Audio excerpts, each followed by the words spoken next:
Mbrëm Jozi hodhi pikën e fundit në gotën e mëkatit. Jozi dihet kush është, ajo e zhelave dhe plumbit ballit. U kthye prap, por ku e hodhi pikën e fundit, edhe kjo dihet. Ishte në një intervistë gjatë në televizionin e ABC News me Kolballën. Poli e trajtoi si një kukull, si të bëhe mëkati më i madh sikur t'i prekej qofte edhe një nerv ku i dhemb Jozit. Po mëkati, cili është mëkati dhe pika e fundit rrin bashk. Bashkohen te Luli, Lul Basha. Jozi tha në televizion se ka bërë betejë kundër kryetarit PD-s, e tha duke mos ia zënë emrin qoftë largut. Për herë të parë mbrëm, kishte veshur kostum jo të zikorb, por një gjë tjetër si të blerte gabi. Shpalli luftën me moton tani jam gjallë, kjo ishte pika e fundit. Naivët dhe budallënjt profesionistë në PD po ja lëshojnë Lulit në kurriz të gjitha mëkatet e Saliut, si për shembull djegjen e mandateve, që në këtë moment me plot bindje unë dëshmoj vetëm mëshirë për Lul Bashën, të ketë bërë betejë edhe Jozi kundër tij. Kjo është si të bjerë rrufeja në një cep sekret të shtëpisë. Jozi e paska parë Lulin si një bajloz dhe kjo është e mjaftueshme për të ulëritur mëshirë. Aq më keq që Jozi është përleshur me bajloz që nga kreu i kuvendit dhe i ka mundur. I ka kap për zhelesh e nxjerr jashtë, i ka quajtur historian leshi dhe u ka thënë me gishta në sy se ti do plumbin ballet. Pikërisht kjo bubulin, ja paska frikën Lulit, mëshirë. Kjo nuk është betejë, kjo është asharet mes Lulit e Jozit nga bregu në breg. Jozi me një shpërthim dashuror në formë urrëtie do që ta zhduk Lulin, jo vetëm ta kap për zhelesh e ta plas diku për tokë. Jozi po i zë vendin Lulit. Ky është epshi, jo vendin si kryetar, por vendin në një ringjut të Saliut. As kësaj nuk i dele keqa, siç edhe plot të zgjerëve në PD.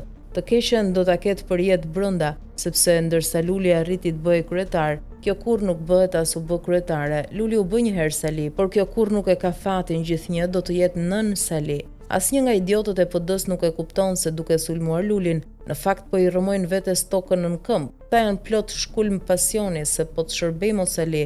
Na shiko si po luftojmë Lulin, por në fakt që në këtë moment ja kanë bërë të keqen vetes. Edhe Jozi këtu ku lëshoi pikën e fundit shënoi edhe fundin e saj. Si nuk e kuptojnë se të gjuash kundër Bashës ke vrar Berishën, a mund të luten këta që Luli të burgoset për vrasjen e 4 qytetarëve në 21 janar 2011, po të ketë ndonjë të mençur në PD nuk e bën këtë. Luli është pjesëmarrës në vrasje, pse është Saliu, pas Saliun Luli nuk i bën kujt keq, e jo më të vras njerëz. Pa pasur në kurriz Saliun nuk do të ishte vrarë as Ilir Konushevski në Tropoj. Ky u vra në kufi me Kosovën për të dëshmuar se këtu ndahen kufit me Saliut dhe UÇK-s. Një ushtri tjetër financonte Saliun në Kosovë e Ballkan, ndërsa këta të humburit e PD-s hedhin gur kundër Lulit se pas ka ndihmuar Miloševićin gjatë luftës kur shërbente në Kosovë. Idiot komplet, këtu e marrin veten në qafe, akuzojnë se ka pirë në burimin e Dikmartit, që ngriti shpifjen e shekullit kundër shqiptarëve, sikur në mat ndodhet shtëpia e verdhë e tregtisë së organeve njerëzore. Sa herë thon këta që shpesh dridhet Saliu, do të dridhet edhe kur të mos jetë më.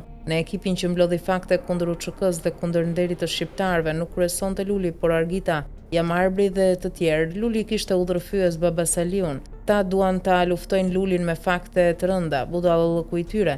Luli jo vetëm nuk merr pesha të rënda, por as i ka mbajtur. Çdo ditë kur ishte kryetari i PD-s i shkonte në zyrë Saliut, plot djers. Jozi thot se lufton kundër ish-kryetarit, por nuk kupton se Lala Sali po e gjuan si ros. Ata që kanë kuptuar diçka nga birësimi Sali Lul, ata edhe e shprehin frikën ndonjëherë kur përmendin Bashën. Gjuajnë kundër tij si të ishte top prej lecke, por kur gjuajnë hedhin shikimin nga Argita. Ajo nuk ka mimik, por këta nuk e kuptojnë përse. Se din se ajo i ka çelsat e Otrantos dhe të Vardarit.